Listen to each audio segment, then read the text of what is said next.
Welcome to this explainer. Today, we are jumping right into a fascinating financial mystery that manages to trap even the most seasoned executives and veteran entrepreneurs. We're unpacking what's known as the profit paradox. When you really dig into the source material, you start to see exactly how a highly profitable, aggressively growing business can still end up completely bankrupt. And honestly, unpacking this paradox isn't just about boring accounting rules. It is about understanding the hidden mechanics that literally determine whether a venture thrives or just abruptly collapses. So, let's start with Section 1, the coffee shop paradox. Picture a modern cafe.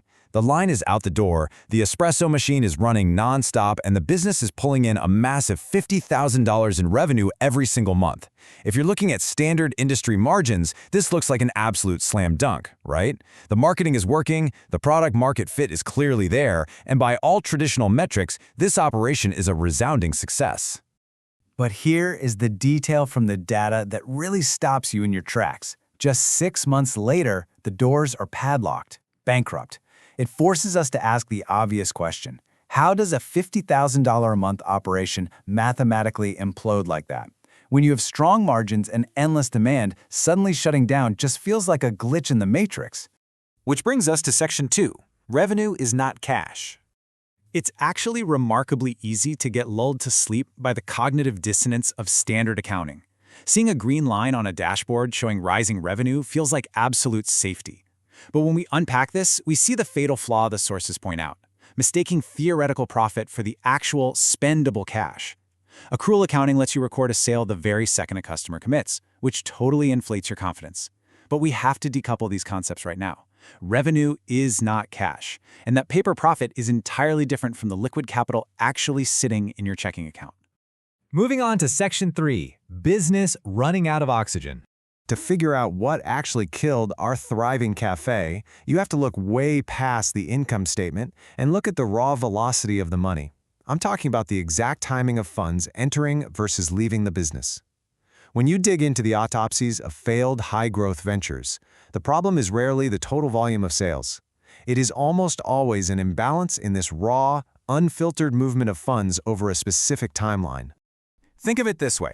Profit might be the food a business eats, but cash flow is the oxygen. You can survive a surprising amount of time without food. Just ask any startup founder living on instant ramen. But you cannot survive a minute without oxygen. If the cash drains out of the operational accounts faster than it replenishes, the business simply suffocates. And honestly, it doesn't matter how high your margins are or how much theoretical profit the software claims you made. The suffocation is immediate and it is unforgiving. Let's look at Section 4, the time delay trap. The data points to a really fatal misalignment in timing. Day 1, you make a great sale. Boom, revenue is booked. But day 2 comes, and your landlord, your suppliers, the payroll provider, the tax authorities, they all want their cut today. Meanwhile, those credit card payments, or the net 30 terms you gave a corporate client, that money might be floating in transit for weeks. Your obligations are strictly in the present, but your money is stuck in the future. This creates a massive working capital gap that quietly destroys companies from the inside out. And it's not just digital delays across payment gateways either. Think about a warehouse shelf loaded up with physical inventory. You've basically traded highly liquid, usable cash for coffee beans, branded merchandise, and paper cups that are now essentially paralyzed. Every physical item sitting in storage represents working capital that has just been taken right out of circulation. Because until someone actually buys that cup of coffee, that capital is entirely locked up. Try handing your landlord a 50-pound bag of espresso beans to cover this month's rent. Yeah, that's not going to go over well. The cash is trapped. This is the silent killer in retail and manufacturing alike. Scaling up your inventory to meet demand can ironically drain the very liquidity you desperately need to stay operational. This leads us to Section 5, the 3 critical numbers. To survive this time delay trap, the sources suggest treating your business like a patient in the ICU. You have to monitor 3 vital signs every single day: revenue, expenses, and cash. Now, the first 2 tell a story of where the business has been and where it might be going, but the third acts as your anchor in reality. Executives who actually master this paradox don't just wait for a monthly report. They maintain absolute visibility over these 3 numbers simultaneously, because optimizing one at the expense of the others is a guaranteed recipe for disaster. It becomes incredibly clear when you look at the numbers. Theoretical paper profits are great for a pitch deck, but they absolutely do not pay the electric bill. Only cash does.